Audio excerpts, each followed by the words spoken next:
afraid. How will you get here? Who are you talking to? Originally released in theaters in 1982, Poltergeist tells a fairly straightforward story of a family who discovers their new home is plagued by a pesky poltergeist. And the 2015 remake from Gil Kenan more or less presents the same basic story. I'm Cinematico Magnifico of Amoral.Crackpot.com, and welcome to the Nightly Chill. The original Poltergeist is a bit of a cinematic miracle, given how it manages to do what so few other attempts at horror movies can, being legitimately eerie, frightening, and surprisingly family-friendly. Coming out in a time prior to the creation of the PG-13 rating, there's little in the way of offensive or overtly dark material presented on screen. Instead, director Tobe Hooper takes a fairly simple and quite frankly tired premise, even in its own time, of a family finding themselves living in a haunted house, and plays with audience expectations to craft scene after scene of wholly authentic tension, anxiety, and outright nightmare fuel. The success of the movie hinges heavily on the juxtaposition of its quaint suburban setting and a loving, if dysfunctional, family against an innate desire to torture rather than scare both its characters and audience. And this is exactly why Kenan's 2015 remake is an utter failure. In fact, it should be made clear that director Gil Kenan's attempt at Poltergeist tries to be a little too cute for its own good by being both remake and sequel. There's a brief and otherwise pointless scene that exists just to inform the parents of this new family, and the audience of course, that some other family purchased a home in the same neighborhood years earlier and discovered it was built atop an old cemetery. This blatant nod and wink to the original movie is not only unnecessary, but also could have been cut as it served absolutely no purpose in regards to plot or characters. For a movie so intent on just getting things over with, Kenan's movie is a good 20 minutes shorter than Hooper's, and it shows. Those involved thought it was a good idea to take a detour every few scenes just to pad out the runtime. And this really sums up everything wrong with Kenan's movie. Despite following the exact same story and plot and beats as Hooper's, there are frequent tweaks to everything just for the sake of monkeying about with what already proved to be a good movie with a good formula.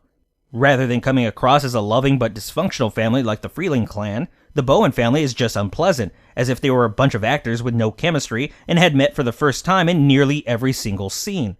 Instead of a working and successful father and a homemaker mother like Craig T. Nelson and Jo Beth Williams, Steve and Diane, Sam Rockwell and Rosemary DeWitt's Eric and Amy are both unemployed and deep in debt. How such a financially troubled family can afford to purchase a new home is never explained or even managed to affect the story in any way, but it does get brought up time and time again.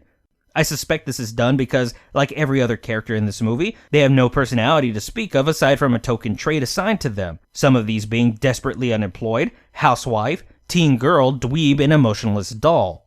Nearly every classic scene from the original is rehashed here, but again has been tweaked just enough to make it both different and less effective.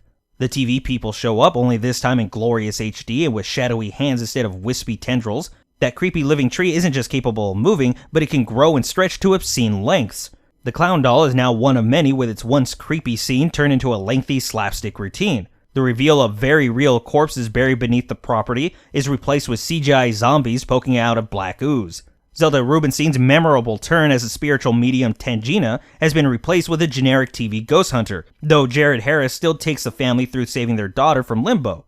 I don't think I've ever seen a movie with such raging hatred for its own material. It feels as if Kenan were forced to do the project and decided to stick it to some executive by turning a beloved movie into a twisted, unfunny parody of itself. Every scene is either dull and lifeless or absolutely silly. This probably shouldn't be a surprise given Kenan's only other project of note was the charming but very much cartoonish Monster House.